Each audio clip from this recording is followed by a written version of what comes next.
So it started out with myself, Brian and Robbie come out with an exercise that could really challenge ourselves, and was an opportunity to learn something new about being out in the ocean and all the safety requirements and the skis.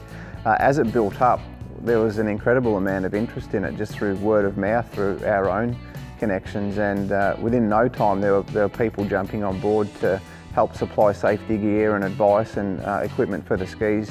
And then the big one was, we thought if we've generated that much interest with really not even trying, we should really be doing it for a good cause. So we've partnered with MS Australia, which has really given some meaning to this whole thing we're doing. We're aiming to raise $10,000 and try and make a difference to some people's lives.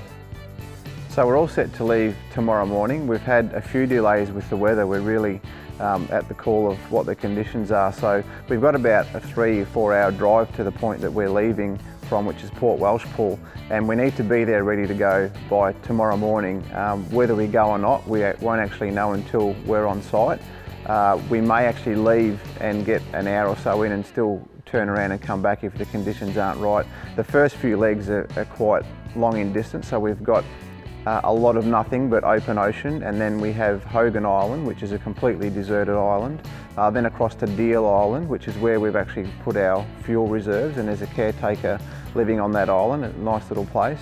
From there over to Flinders Island, Flinders to Tassie. So when we get to Tassie, hopefully we're all in good nick and our equipment's all performing well. We refuel, take a few happy snaps, and then do the whole thing in reverse and head home, and hopefully we'll have raised around $10,000 for MS Australia in the process. I think going 300k an hour down Conrod's actually quite comforting. Everything is a known. I've done a lot of it. I've been around Bathurst for 18, 19 years, so I'm really familiar with the surroundings. Bass Strait, however, is a completely different story, and I'm definitely a little bit scared and got a lot of respect for it. It's a complete unknown to the three of us, myself, Brian and Robbie. We've not spent any time out there. All of the things that I'm a little bit afraid of, like sharks, come into play. You don't get many of those around Bathurst. So that's definitely probably one of the scariest and most challenging things that the three of us have done.